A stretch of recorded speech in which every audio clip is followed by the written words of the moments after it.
Hello everybody, welcome to the Sports Tavern. Welcome back for our second outing of this stream. We're going to be talking sport again. As we kind of introduced last week, the idea of this stream is to be kind of a place where people can be as nerdy and as sporty as they want to be. No judgment on either score. And yeah, we'll just have a lot of fun chatting away, doing our thing. We've got, as you can see from the nice overlay there, we're going to be talking about Euro 2020, and Andy and I are here again to talk about all that stuff. So how are you doing, Andy?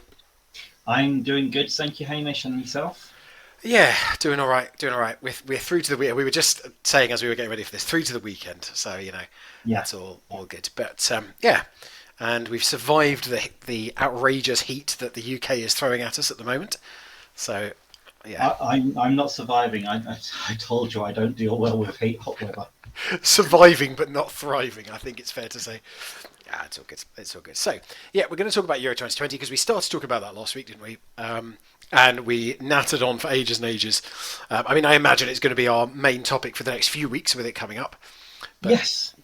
definitely some bits and pieces to talk about. So we thought we would talk first of all today. We started talking about the squad last week, and the kind of final squad has now been announced. It's down to 26. Gareth Southgate has cut the extra people from the England squad to get the kind of final squad, as it were, barring any changes with injuries, that kind of thing. And what's your take on that? Well, there's one player that you and I have a special place in our heart, and that is Senor Lingard, isn't it? I'm absolutely gutted for him that he got cut. What are your feelings on it? I think it's a really difficult one, isn't it? Because he did have such a good end to the season, and he was playing in a team that was securing European football, was doing well, was kind of flying in that. It's I wonder if it's kind of partly come about due to the fact that he didn't really play at all until he went to West Ham. But I mean, I feel like if you're going to take that into account, people like Jordan Henderson, I'm not trying to just pick on Jordan Henderson. As a Man United fan, I do try not to. Jordan Henderson. But he's the number of games he's had, for example, are very few.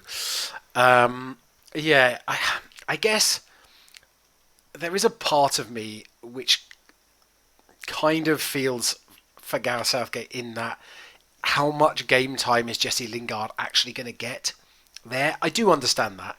I don't, for a second, understand why, if you've cut Lingard from the squad, you then play him in the friendly against Austria, unless you're so concerned about how fragile your players are that they might just like disintegrate while playing a friendly.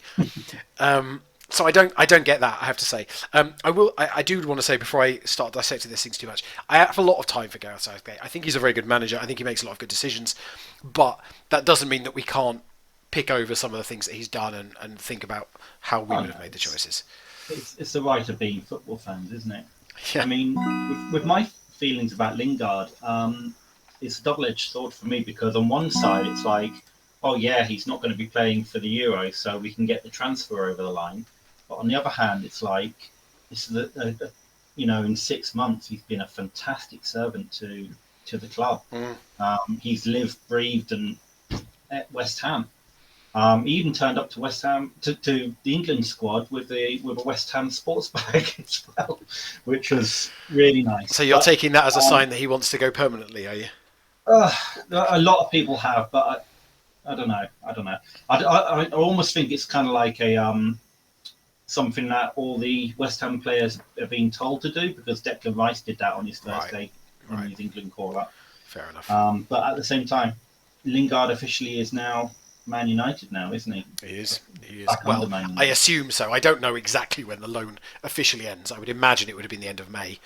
So we'd be back with the United squad, I would think.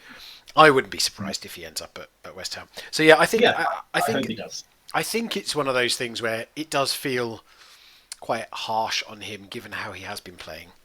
But I think one of the ones that really baffles me, and it's been talked about a lot, we're not obviously not picking on something that no one's noticed before, but this whole picking 4 right backs to go to the Euros. I mean, obviously now Trent Alexander-Arnold is injured, so that changes things slightly. But afterwards, Gareth Southgate said it was his job to pick the 26 best England players or something. And I couldn't help hearing that and just thinking to myself, that's not the job at all. Like if 26 if the 26 best English players were all right backs, you wouldn't just pick all of them. You know, this year none of the goalkeepers are up to scratch, so we've just picked no goalkeepers. Like it's not, the idea is not to pick the best 26 players. The idea is to pick the best squad, which has the best chance to win the European Championships. And yeah, so I think there was a lot of talk, wasn't there, about Alexander-Arnold not making the cut. And then he did, and then he got injured like a day later or whatever. And I never like to see anybody get injured. That's that's very tough. But yeah, that seemed like such an odd argument to me. Like, my job is to pick the best 26 players. Well, I disagree. Okay, yeah, Tom Heaton's not good enough, so we'll pick Jesse Lingard. What? It does seem a bit strange. I mean, to be honest with you, I think the defence is probably the area that England probably doesn't really excel in. So, in my opinion, I think at the moment he doesn't know who his back four is. Yeah. I would struggle. I mean, when I think of right backs, I mean, like I say, we've got Vladimir Kufal, West Ham, and you just couldn't imagine anyone else. But I know who the backups are at West Ham, and I know they're good. Yeah. But very few of them are actually English. Yeah, I think obviously going back to Man United being my point of reference for most things, really, but it kind of goes back to a few years ago now. Under Alex Ferguson, we had Rio Ferdinand and Nemanja Vidic in our back four, and they were the first choice. There wasn't really any debate about this. They were just like first names on the team sheet. You played them every week when you could, and we had to. So Gerard Piqué, who's gone on to play for Barcelona, has so many caps for Spain. He was at Man United at that point, but he couldn't get on the pitch because Ferdinand and Vidic were just playing every game they were available. Yeah. And I definitely don't feel like Gareth Southgate has that same kind of and I suppose at the same kind of time, I have a lot of ill feeling towards John Terry, let's say, but John Terry and Rio Ferdinand were just the first choice defensive partnership. Ashley Cole was the left back unless he was injured. Gary Neville was the right back. So, and I'm not saying that's necessarily for a national team. It's not necessarily helpful to have such clear favourites because, if that person is injured or if that person's not available or whatever, you're in a bit of trouble. But I don't know. It definitely feels like, I agree with you. It feels like he doesn't know what he's doing, what his best choice is. If it was me, Trent Alexander-Arnold, in my opinion, is probably the best English right back at the moment. Right. After that, I can't think of many English players who could. See, it's an interesting one for me. So we've each picked our starting 11s that we would go for the first game, which we'll show in a little bit. And there is a lot of. We've got quite a lot of differences, which I think is quite interesting because it kind of shows that. But to me, when I was putting that team together, I was thinking, how can I fit all of these great attacking players England have at the moment into this team? And then when I was looking at the defence, I was like, I suppose we'll put this together. And it's not that they're bad players, but I don't feel like there's lots of really strong options for England in defence at the moment. Yeah, I agree. Yeah, I agree. Which maybe is why you end up picking four right backs, but. I mean, you normally start with one player and you kind of build your team around that. I don't know if that's what you did, but that's definitely what I did. But that's interesting. When we have a look, I'll be interested to see who was the first name on the team sheet. Yeah. I mean, I have to say, I did this the slightly untraditional way. I just started in goal and then just worked my way down. So, it wasn't so much. But obviously there are certain people, certain positions which I just kind of went, well, that's obviously who we're going for. And there were others which were a lot of debate and thought. So yeah, we'll definitely have to have a look at that. But I think other than that, I think what we were talking about last week, most of the players we expected to get cut were cut, weren't they? Really? Yeah, I'd say so. There were a lot of players in there who were kind of right on the fringes, and they would have been delighted to get the call up, but that realistically means you're unlikely to stay around if that's the case. Yeah. I mean, sorry, just to go back to Jesse Alright. Lingard again. I've just got a feeling that. Do you remember Trevor Sinclair in South Korea 2002? He Yep. was the one who wasn't, and then he Yeah, was yeah. on the plane. That's true. Didn't he Yep. do a? And all I remember was Ian Wright going absolutely mental when Trevor got on the pitch. So, and that was he was playing for West Ham at that time as well. Yeah. No wonder that sticks in your Uh, memory. I've got a feeling we're going to see. I've got a feeling we might see Jesse at the tournament still. There's a lot. There's Interesting. still a few days before now Interesting. and then. Yeah, and I know obviously. I'm pretty sure last time I checked, Southgate hadn't called up a replacement for Alexander Arnold. I think he said he wanted to wait a little while. I think he's waiting till the end of the friendlies, and then he's going to do it. Which I think, Yeah, he's trying to find more right backs. yeah, Aaron Wan-Bissaka, come on, he's right there, mate. Yeah, That's yeah. to me, Actually, that's the obvious one. to be honest with you, I'd probably pick Wan-Bissaka over. It'd be a tough one between him and Alexander Arnold. To be honest, Yeah. I can't believe he's not in the squad. I forgot that. Well, I mean, it's basically because Gareth Southgate couldn't face the division of having 5 right backs in his squad. But yeah, I mean, for me, again, with that obvious bias, I think Wan-Bissaka is right up there. But I completely understand that you can't. I mean, we're already kind of laughing at the fact that he's taking 4 right backs. You can't take 5 right backs. Come on. But yeah, that's life, isn't it? Really, that's life. Right? Should we have a look at the teams that we picked? Yeah, I'm looking forward to seeing yours. Let's have a look. So, should we do it right before I do this? Shall we do it like position by position, or shall we have each of us talk through our teams? What do you reckon? What do you fancy? I think because there's a chance we could pick the formation, so there's a chance the formation is going to be different. Yep. So, Yep. and I haven't seen your team at all, No. so I wouldn't mind seeing yours first if that's okay. Yeah. Well, so I've got them both up together. So let's hopefully, yeah, there we go. It's a little bit small. Can you see that? All right. I've got a little bit of lag. Oh Should yeah. be seeing it So you soon, have. hopefully. So you have. Hopefully that will come through for you. Yeah. It's oh yeah, there we go. I've managed to get it to a decent size, so at least I can now see what's going on. So yeah, we have actually gone for different formations, which is interesting. And yeah, quite a few different. So I saw yours, obviously as you know, but for everybody else, I saw Andy's just before this because I put these together to go on the screen, but I haven't looked at it in great detail. So there's some definite similarities, but there are also some definite differences. So you've gone for a 4-2-3-1 formation, and I've gone for a 4-3-3 formation. Obviously, we stuck to our own club's regular formations. I mean, pretty much, yeah. So what did you obviously apart from the fact that it's a West Ham classic? What drew you to the 4-2-3, or what makes you? I will say, at least the way I picked this was not what I thought Gareth Southgate would pick, because that team would look a bit different, but what I would pick, if you see what I mean. Yeah, I mean, I went with the West Ham formation. It's almost like a dream team to me because West Ham play with a single guy up front, 3 attacking midfielders, and like I say, if you wanted anyone to be your guy up front, you know you've got Kane and the attacking midfielders. I was spoilt for choice. Yeah, that's exactly what I was saying when I was looking at it. I was thinking with the defence, I was like, oh, okay, we'll try and put this together. And then honestly, part of the reason I went for 4-3-3 was just because I was like, well, how can I fit this many attacking players into my formation?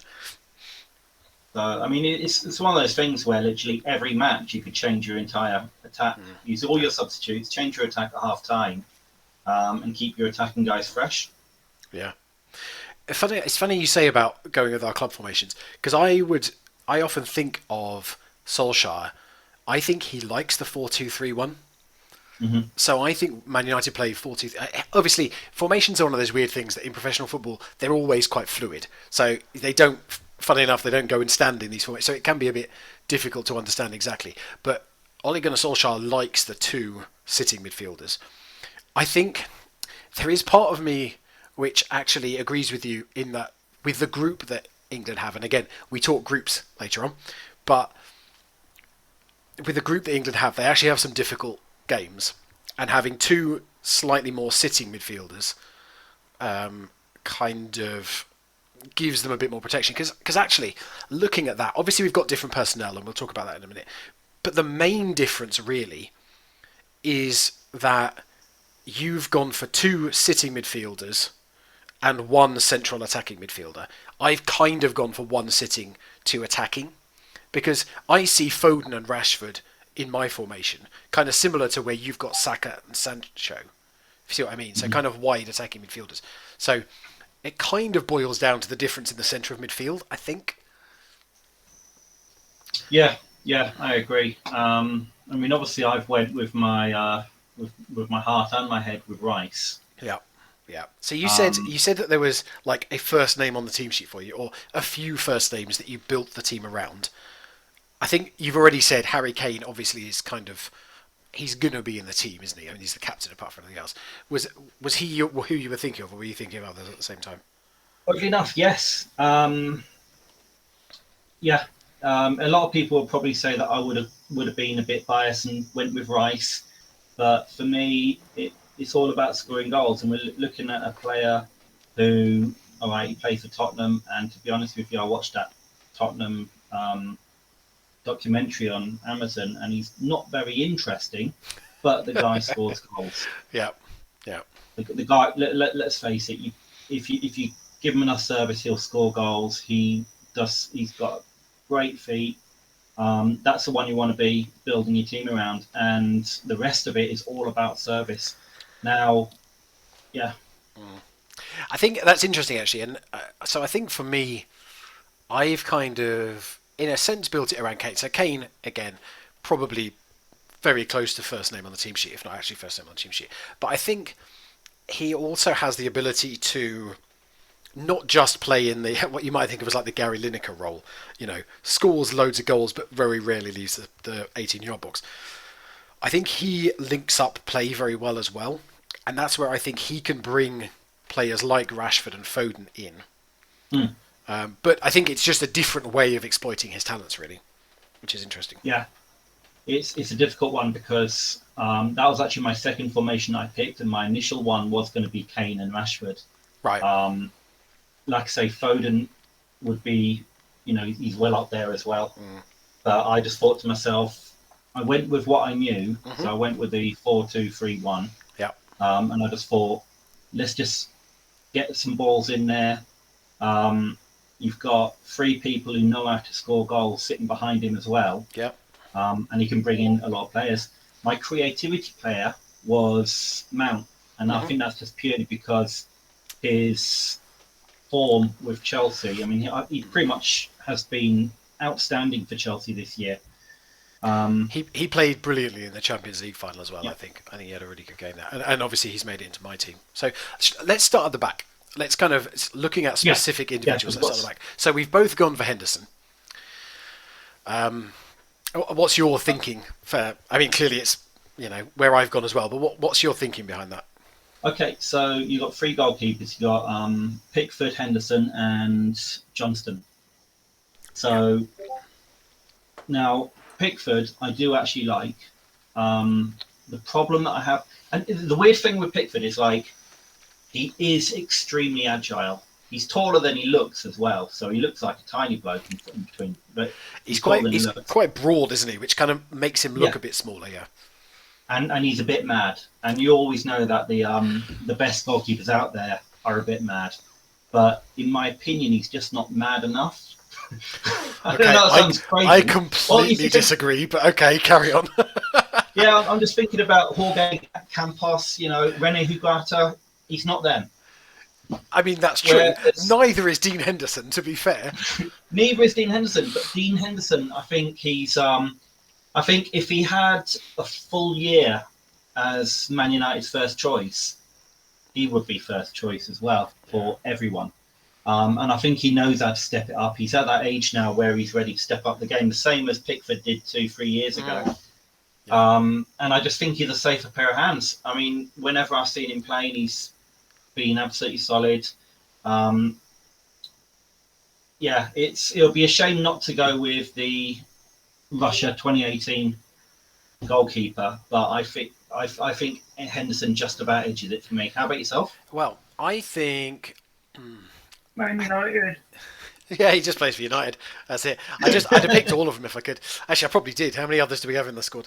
But no, honestly, it was a difficult decision for me, to be honest. I think Sam Johnson is a good goalkeeper. I don't think he's at the same level as the other two. So I'm just going to say that now. Yeah. I think he's a good person to have in the touring party, not the touring party. The competition squad. I've been thinking about cricket today, so I've been thinking about touring parties. For me, I thought you said Tory party. oh no, no, definitely I won't be talking about them on the stream. No. I think for me, Pickford is. Oh, Bellarian's redeemed a hydrate while we think about this. Thank you. Yeah, for me, Jordan Pickford is a very, very good goalkeeper when he wants to be. But I think the big games get to him. I think the pressure gets to him. He gets too psyched up. I think his mental isn't there for me. Like the big moments, the big games, he makes a mistake and then he's tries to work twice as hard to make up for them, which is not a good thing if you're a goalkeeper. You don't want him running out twice as far from his goal to do it. I know Bellarian has played FIFA on the PlayStation with me. He will know I'm a big fan of getting my goalkeeper to run past halfway, but I don't actually think it's a good tactic for for tournament play. So for me, he just and I mean he had a really good second half of the season. He had a really bad first half of the season. I just think for me Henderson is a bit more reliable. Probably at the moment the way they're playing, Pickford can get to that high spot. So let's say Dean Henderson is consistently 8 out of 10. Jordan Pickford can hit 9 or 10 out of 10, but he can also hit 4 or 5 out of 10. And that for me is why I think I wouldn't want him in as my goalkeeper. I think that Southgate will pick Pickford. I think he will be the goalkeeper of the tournament, barring any injuries or anything. But I wouldn't go for that. Thank you, Judah. I was too busy chatting away. I didn't do the first hydrate in time. So, also, hello, Katerina. Good to see you. Okay. So, the defence. We said here that we felt a little bit short of options before, but we've both gone for Stones and Maguire at centre back. I think those were just the best out of all of them. Yeah, I have to say, looking at it, for a first choice partnership, I just honestly didn't see anyone there that I thought was threatening it. I think there'll be issues if one of them gets injured. Yeah, I think the issue with having both of them in our defence is Maguire, as we know, is not the quickest. He's not actually that slow, but he's a very slow turner and he doesn't accelerate quickly. So he can get turned very fast. And John Stones has a tendency to move forward. So I think if such a thing exists, that's quite an attacking defence, if that makes sense, which would be my concern. But I don't really see any other contenders for that.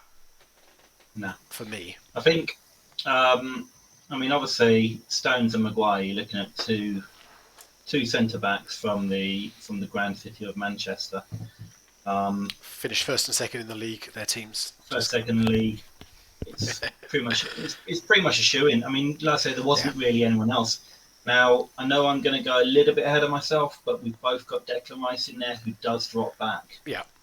And I think that did impact my decision-making, that I think you can have two quite aggressive fullbacks if you have someone like Declan Rice who almost drops in and makes a 3. So both fullbacks can attack and Declan Rice can drop into a 3 and then you've still got that defensive solidity. But I mean, Rice started as a defender. Yep. So his tackling is awesome. Yeah. Sorry, I'm not biased, but no. But I think he's a good player to cover for those two. The weaknesses of Maguire and Stones. I think they need someone like Declan Rice ahead of them, and so I picked Declan Rice as my kind of defensive midfielder, if you like. And I didn't really see any challengers to him for that role either. I really like Jude Bellingham, who I know you've got in your team. We're all over the place a little bit here. I really like Jude Bellingham, but I'm not sure for me he quite makes the starting 11 just yet. I don't really have much to say about either of the our wingers. I mean, I mostly picked Trippier because he's a La Liga winner. And not being fun, he's done absolutely fantastic under being athletic. But is that Diego Simeone as well? Diego Simeone, yeah. who is proving to be an absolutely phenomenal manager. Yeah. Even if he is the bane of the English at, was it the World Cup that David Yeah, Beckham kicked out at him? yeah, yeah. But like I say, wherever that is, that's history. I mean, not being funny, he's No. You know. Oh, I've lost you there. and Barcelona can't get him. It's just goes to show. So, Yeah, absolutely. I think we dropped the stream very slightly there for a second, but I've got you back now, so hopefully we're yeah, I've been having problems my end, so I've actually paused it on okay. Twitch. Okay. But yeah, I think we're all good. So Trippier played at left back against Austria, I think, didn't he, in the friendly? I've gone for Luke Shaw.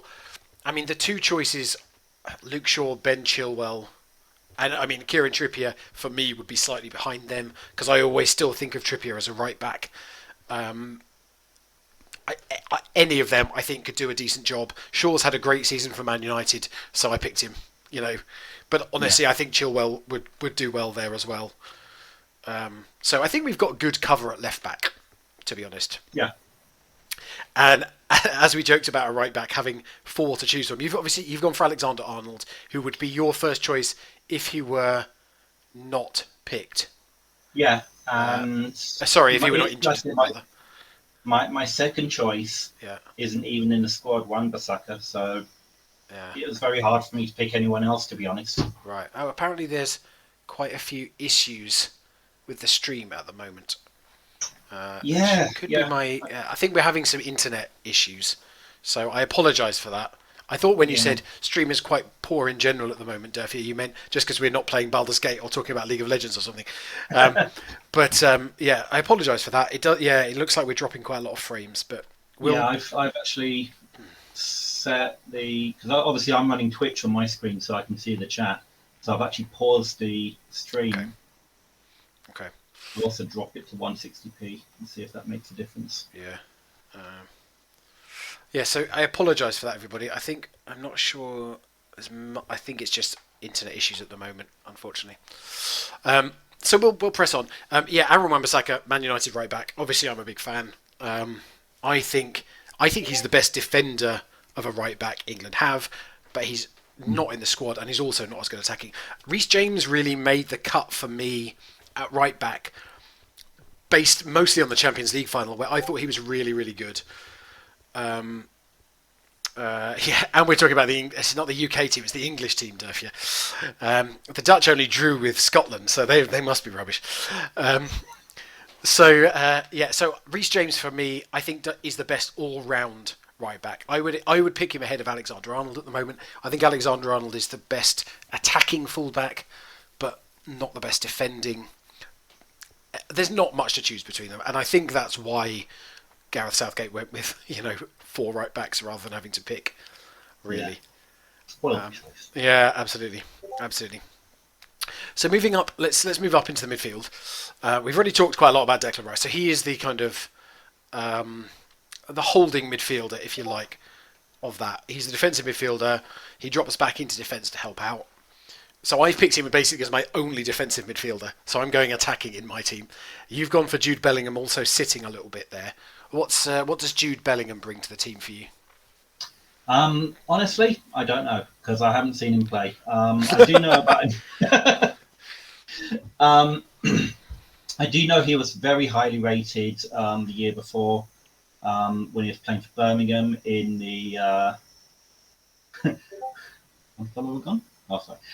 he was playing for Birmingham in the Championship. I think West Ham had a little bit of interest at one point, but he decided to go to Germany, and apparently he's done extremely well for himself. So I think if anyone can go to another country, play a different style of football and adapt that quickly, I just think that is a massive benefit for the England squad. I mean, there's so many, when you think about the World Cup winning teams, a lot of their players don't play in their home country, and that normally gives them a bit of an edge when it comes to international play. And that's definitely something that England teams historically have struggled with, is that not many English players go overseas, and that's changed quite a lot recently. Obviously, Bellingham is at Dortmund, Sancho is also at Dortmund. Hooray for Germany! Germany seems to be taking all the English players. Weirdly, Bayern, I think it is, have just signed on a free transfer a Reading left back who's ran out his contract at Reading and has moved to Bayern.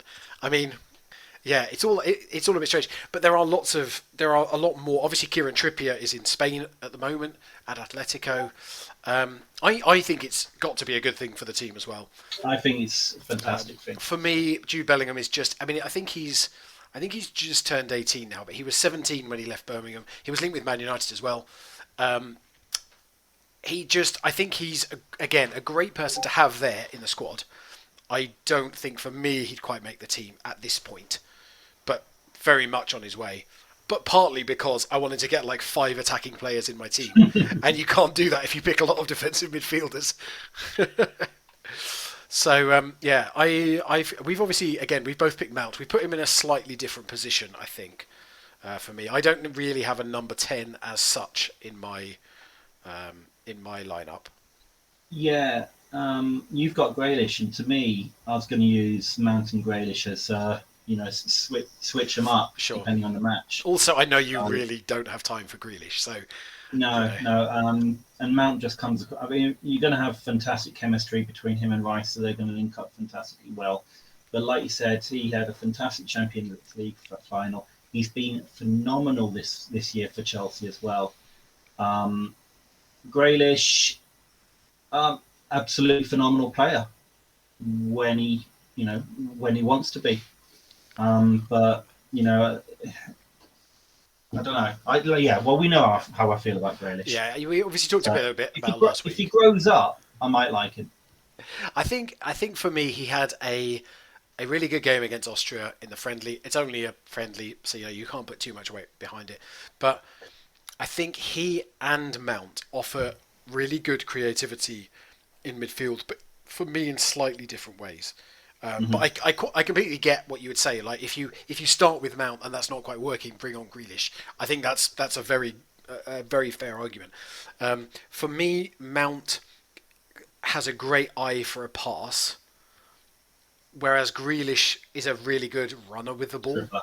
Yeah, and obviously each of them can do the other thing. That's not to say they can only do one, because that would be ludicrous. But it's what they excel at. Yeah, it all depends on who you're up against, really, isn't it? Yeah, and so how are you going to penetrate that defence? Yeah, so for me, having that little bit of extra creativity, but as I say, I do take on board what we've already said about some of the teams that they're playing against are actually quite good teams. So you don't necessarily want as many attacking players as I've gone for, but you can dream, right?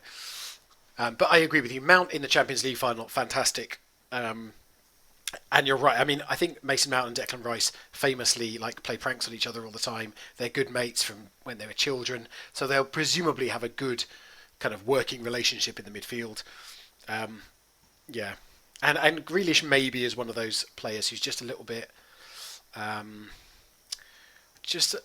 a luxury player, and maybe that's the thing. Maybe against some of those really good teams, you drop Grealish and you bring in. Or maybe what you do then is actually you put Foden back into the midfield, and then you put a Sancho, a Saka, a Sterling, who's not on either of our teams but has been a mainstay for England for a long time. Yeah.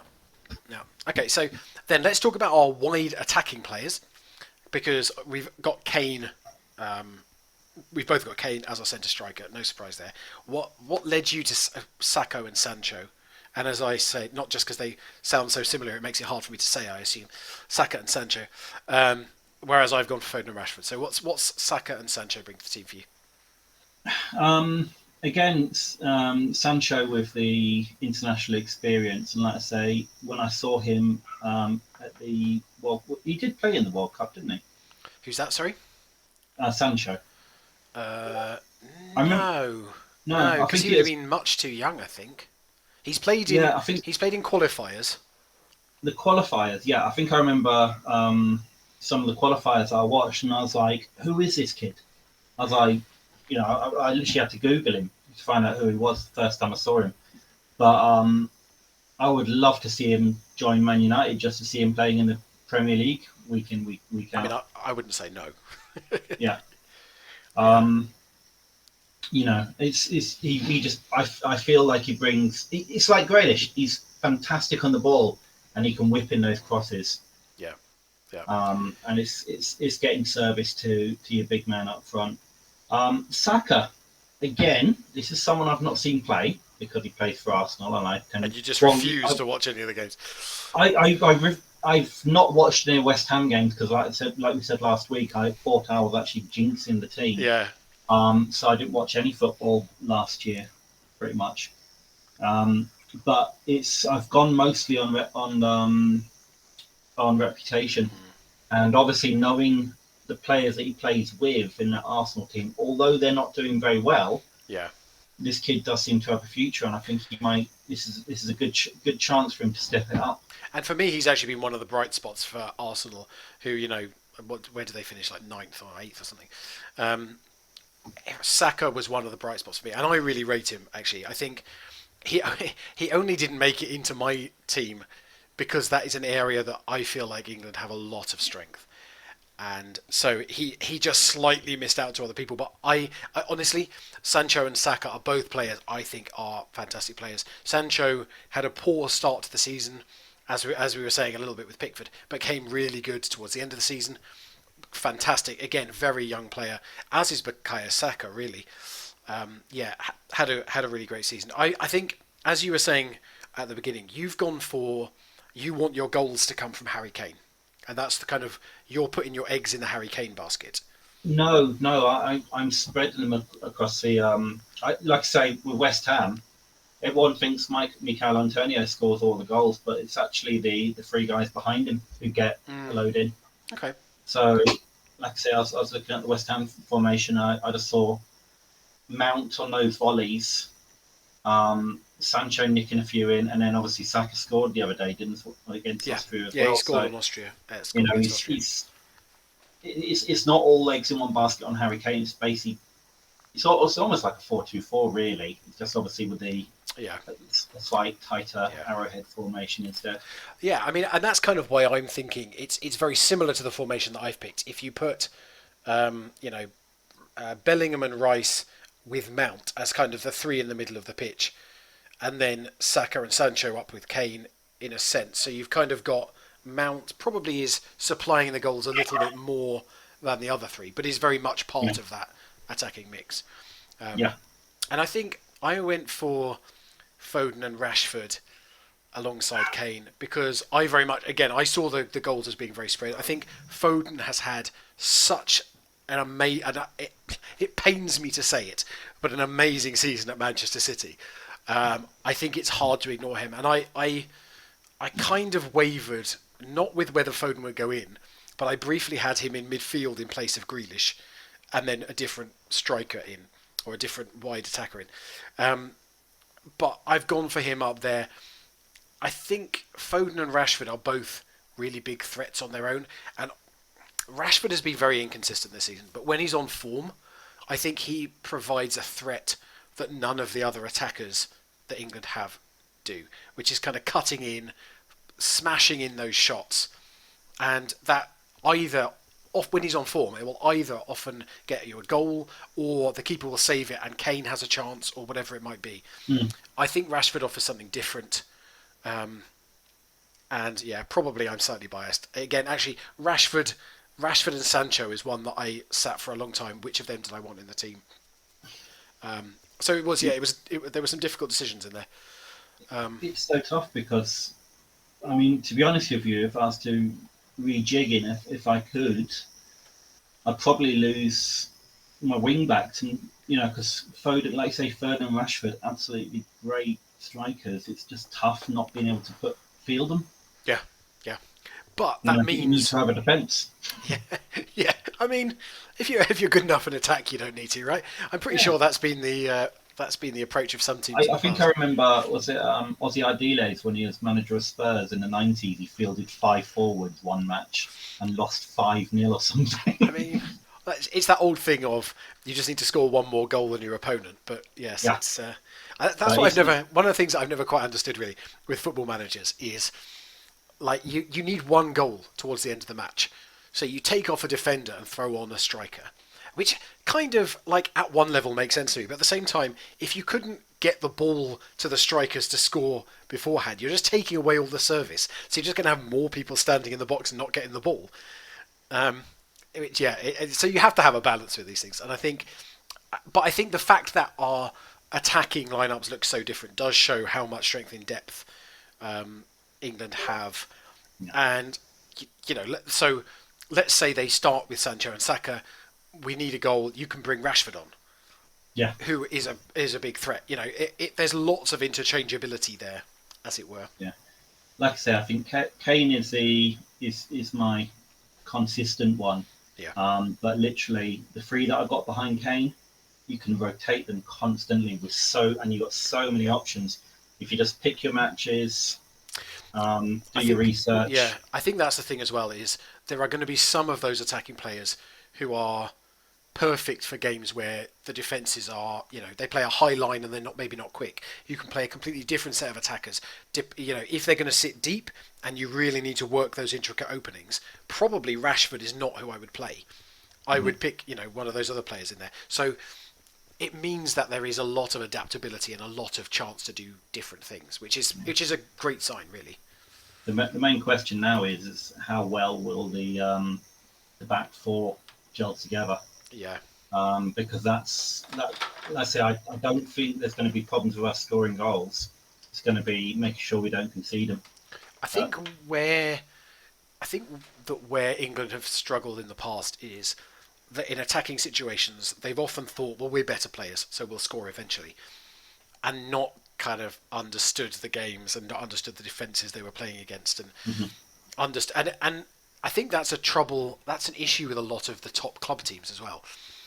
Man United, some of the most frustrating games for me are the ones where a lot of the kind of the commentators, the pundits say, oh, they're better players, they'll score eventually. But that's not how it works. If one team is super organised, plays an incredibly tight defensive unit, you need to be able to break that down. And I think that's what I need to see from England in this tournament, really.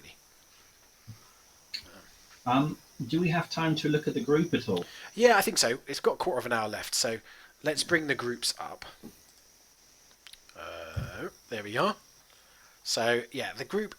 England are in Group D with Croatia, Czech Republic, England and Scotland. So should we start with Scotland? Yeah. So I'll kick us off on this. So I don't sound it, but those of you who've seen these things before will know that I am Scottish. But because I am also part English and I grew up in England, hence I have this accent, I'm definitely not one of those people who is like anyone but England. I want England to do very well. Hence, we're talking about this, and I want England to do very well in the tournament. I'd love them to come second, having lost in the final to Scotland. That's clearly not going to happen. But I think so. This is the first tournament that Scotland have qualified for since 1998.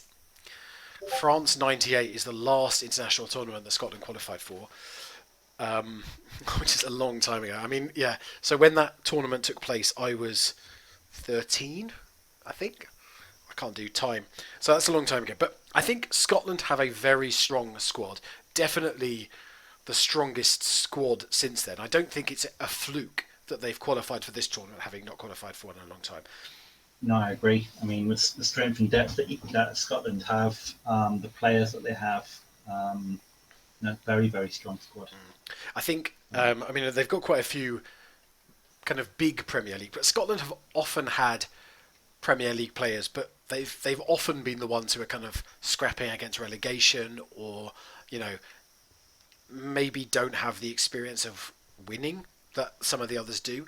But I think you've got Champions League experience in exactly, and so Andrew Robertson, left back for Liverpool, won the Premier League last year. Even funnily enough, Kieran Tierney, left back. So there's a thing with fullbacks at the moment. Kieran Tierney is left back for Arsenal. Scott McTominay plays in midfield for Man United, although has played a lot in defence for Scotland, which always kind of baffles me a little bit, vexes me slightly. Che Adams of Southampton has now decided he's playing for Scotland, so he's started getting games up front for Scotland. So I think Yeah, Scotland have never made it out of the group stages of a major tournament. Yeah. Um, the best they've ever done was actually well, no, they've done okay a few times. Um, under Alex Ferguson. Alex Ferguson took over very briefly in the 70s, I think, which is before I was born. So I'm going back a very long way. Yeah, I honestly, I'm still not convinced Scotland are going to get out of the group. Let's be honest. But I think what I will say is that I don't feel like it's a fluke that Scotland have got there. As I say, I think they're there on merit. It's not like, I mean, this is a little bit of an unfair comparison because at the time France were an amazing team. But I just remember when France made it to, I think it was the World Cup, could have been the European Championships. After that Thierry Henry handball against Ireland, before VAR came in, where Thierry Henry basically cheated and got them there. So yeah, I think Scotland have a good squad. I think Steve Clarke's the manager has had a lot of criticism, but I think he's done well with what he's had, to be honest. It's hard to be too critical of the first manager to get Scotland to a major tournament in 22, 23 years. So yeah, I have high hopes that Scotland will be competitive, I think. But I think that looking at that group, I mean, Croatia, we were saying just before we started this, Croatia, World Cup runners-up, beat England at the World Cup. The Czech Republic have some good players. Most of them play for West Ham. Yeah, I mean, what do you think about Scotland's chances? Am I being realistic? No, I think it's yeah, and what Zeroff has just said, it's the best squad since Douglas Souness era. Oh, I didn't realise you were Scottish as well, Zeroff. There you are. Yeah, it's I think it's just very unfortunate that Croatia's in that group. I think, and well, Croatia and Czech Republic. If the Czech Republic, if the rest of the team have half the mindset that Souček and so Koufal have, Czech Republic could be winning that group. Yeah. But I really don't know. I think the Czech Republic are not as strong as they were a few years ago. There was a few years ago where they were. Not quite like the very top tier of European football, but they were definitely kind of right at the second level. They cause teams a lot of problem. I don't think they're quite as strong now. I think they are the team for me that you need to be beating to get in with a shout of going through. Yeah, I mean, like I say, I can't call that group at all. I really can't. I don't know whether Croatia are going to be relying on who's that fellow plays for Modric. Modric. Whether, I mean, he's getting on a bit now. So I'm not actually sure. Will they be as good as they were 3 years ago? I don't know. Yeah, and Czech Republic. I was going to say Croatia. There was talk about the Croatian kind of golden generation, a bit like there was about the English golden generation that never came to anything. But like Mario Mandzukic, who must be, just about getting his pension. He was linked with Man United like last season though, so it's not that long ago. I think neither Croatia nor the Czech Republic are quite the team that they once were. I mean, Modric at the last World Cup. Modric is the player that drove them to the final, in my opinion. And they were tired. Yeah. How the hell England didn't beat them in the semi? Yeah. Because they were exhausted. Yeah. And then somehow they managed to find a little bit of energy in that last half hour. So, I mean, I think if England play to their potential, they have every chance of topping the group. That doesn't necessarily mean it's going to happen. There are so many different things that could come up. I think Scotland are going to be battling out, but the trouble is with a group like this, or with any kind of major tournament, that first game, if you lose that first game, you put yourself in all kinds of difficulty. And I think it's going to be too much for Scotland to get out of the group, to be honest. But I think a win a win in one of the games. I mean, can you imagine how crazy Scotland would go if we managed to beat England? I mean, that would be a huge, huge thing. I Oh am yeah, I am interested actually, Zeroth. You talked about the best squad we have, which is why I'm assuming that you're Scottish from this.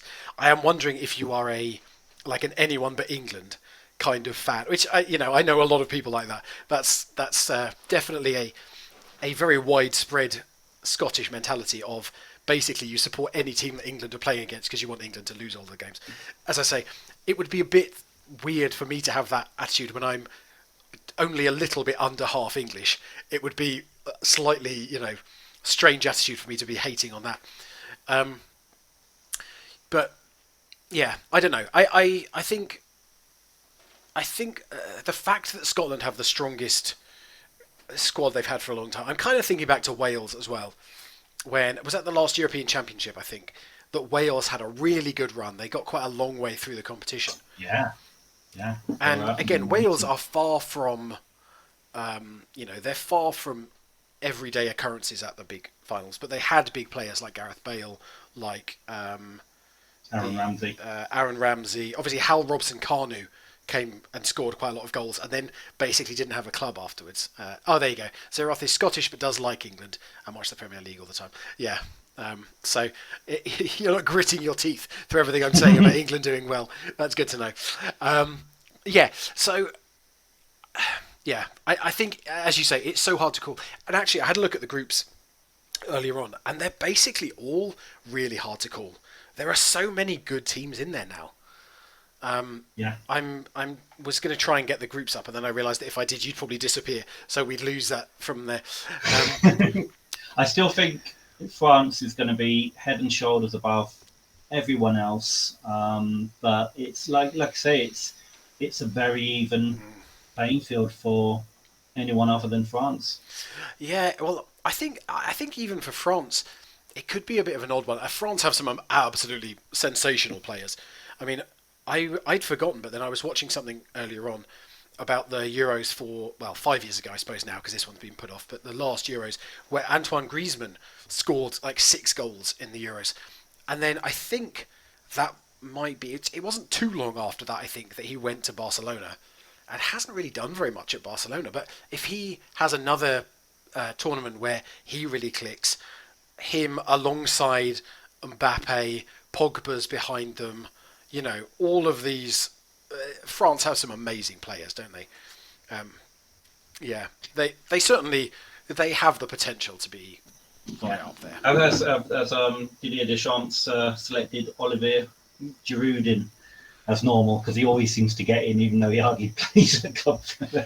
He's such a strange one, Olivier Giroud, should I say? Olivier. Because he scores a lot of goals considering how much he plays. He's Yeah, he's a great. I he's think a he's a great player to have. You're chasing a goal after. It's probably not what he wants to be doing, but after 60 minutes, you're chasing a goal. You can bring on Olivier Giroud and basically just smash balls into the penalty area and hope that he can turn them in. Like a great person to have on your side. he's a bit like the Undertaker. They only tend to wheel him out once a year, isn't it? I enjoy that comparison. We'll have to do a WWE Yeah, Sports Tavern it's at some like point. every year. It's like West Ham get a link to Giroud every year, and it's like I'm thinking to myself, he barely played for Arsenal, he barely played for Chelsea, and yet he's got this really good goal scoring record. And Oh, there you go. He's just signed a and, new 1 year deal with Chelsea. then he'll play every single game in the World Cup. Yeah, and probably do very well. To be fair, Yeah, can you imagine though? You're Olivier Giroud. You're playing through the middle for your country, and you've got Kylian Mbappe and Antoine Griezmann either side of you. Yeah, I mean that's not going to be bad service into the middle, is it?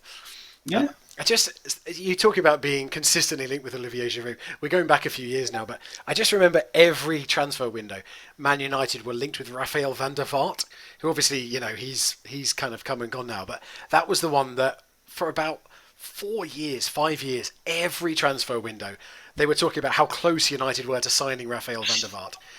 And so it is funny how some of those things persist, isn't it? yeah, But yeah, there you go. Giroud is staying for another year at Chelsea. yeah. Going back to Group D, I think Scotland will give Croatia a run for their money. That's the Okay. first game, isn't it? Yeah. I think Croatia will not take Scotland seriously. And I think the first game's at Hampden Park as well, isn't it? At home. I'm not sure. You could well be right. I think the I'm first not game's at sure. home. Right. And I think people are going to underestimate the Czech Republic. I don't know. I can't remember his name, but there's a guy at Slavia Prague. He's 17. He's based in the Czech, Michael Owen. And whether he's made it into the senior squad or not, he might be. Is this from the extensive West Ham scouting of Slavia Prague? Yes. Sorry, should I say the West Ham feeder club, Slavia Prague? Well, they pretty much call themselves that. To be honest, yeah, pretty much. Yeah. But yeah, I definitely think my feeling is that if you just look at the players in the squads, I think England should top that group. That's obviously not how football is played. I mean, we can have the 5 best right backs in the world. That doesn't do us much good when it comes to playing competition football. Especially when you only bring 4 of them. I know. Well, now Alexander-Arnold is injured. I'm going for an Aaron Wan-Bissaka call-up. I'm going for him scoring a penalty in the final, winning it for England. Yeah, please don't put any money on that because that's not going to happen. Yeah. So I think that's kind of where I am with it. I'd love to see England and Scotland go through. The biggest memory of these things is when England played Scotland. I think it was Euro '96, and that Gaza goal against Scotland. It was just it was a horrifying watch as a Scotland fan. But yeah, we'll see. Playing for Rangers then as well. Yes, I think he did.